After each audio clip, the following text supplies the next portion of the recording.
Halo, Assalamualaikum. Kenalin, nama aku Sofan Paul Saputra. Aku dari D3 Kepabeanan dan Cukai. Nah, teman-teman di rumah, apa kabar nih semuanya? Semoga masih pada sehat-sehat ya, dan betah aja di rumah. Buat teman-teman yang masih stay at home dari awal sampai sekarang, kalian keren banget. Tapi buat teman-teman yang masih terpaksa harus keluar rumah buat cari rezeki, kalian juga keren banget. Tapi tetap diperhatiin ya protokol kesehatannya. Nah, hari ini aku bakal ngasih info sedikit nih. Info yang menarik terkait tentang barang bawaan pribadi penumpang dari luar negeri. Nah, seperti apa sih ketentuan terkait tentang barang bawaan pribadi penumpang dari luar negeri? Buat yang penasaran, pantengin video ini sampai selesai ya. Nah, balik lagi nih sama aku. Nah, tadi kan aku mau jelasin nih terkait tentang ketentuan barang bawaan penumpang dari luar negeri. Nah, sebelum kita bahas ke sana, aku pengen ngasih tahu dulu nih ke teman-teman semua terkait tentang pengertian barang pribadi penumpang itu sendiri. Nah, barang pribadi itu apa sih? Nah, jadi barang pribadi itu adalah barang yang digunakan atau dipakai untuk kepentingan pribadi. Nah, berdasarkan PMK nomor 203 tahun 2017 tentang ketentuan ekspor dan impor barang yang dibawa oleh penumpang dan awak sarana pengangkut, teman-teman akan mendapat pembebasan pembayaran biaya masuk dan PDRI sebesar 500 USD. Lumayan banget gak sih teman-teman? Terutama buat teman-teman yang hobi traveling ke luar negeri atau sering nih dapat tugas dinas ke luar negeri dan sering bawa oleh-oleh atau barang yang dibeli dari luar negeri.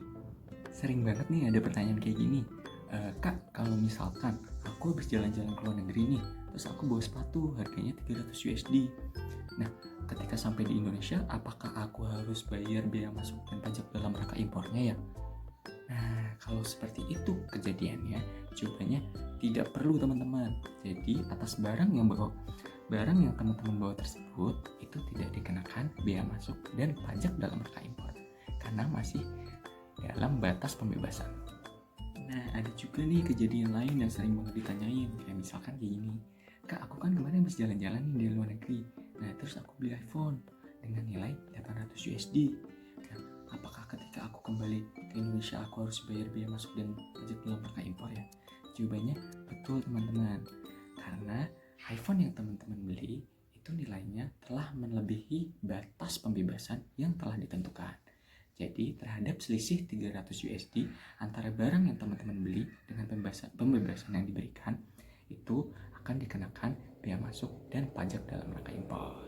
Nah, terus kalau misalkan seperti itu, tarif biaya masuk dan PDRI yang harus kita bayar berapa sih, Kak? Nah, untuk biaya masuknya sendiri itu tarifnya flat ya teman-teman, sedangkan tarif PPh yang dikenakan terhadap teman-teman yang sudah memiliki NPWP itu sebesar sekian. Dan untuk teman-teman yang belum punya NPWP, maka tarif PPh yang dikenakan itu sebesar sekian. Selain itu teman-teman juga dapat pembebasan nih terkait atas barang kena cukai yang teman-teman bawa dari luar negeri. Nah, jumlah dan jenisnya apa aja sih? Di antaranya tuh ada, yang pertama ada, yang kedua ada, yang ketiga ada, dan selanjutnya ada.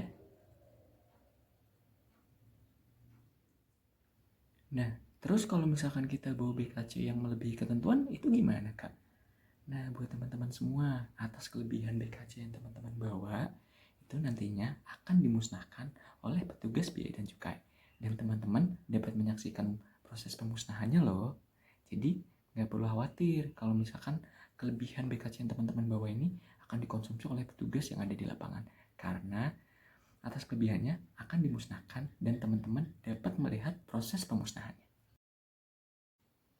Halo teman-teman. Nah, gimana nih? Udah lihat semua kan videonya? Semoga video yang aku kasih barusan itu bisa bermanfaat buat kita semua ya. Dan terima kasih udah nonton. Dah, Assalamualaikum.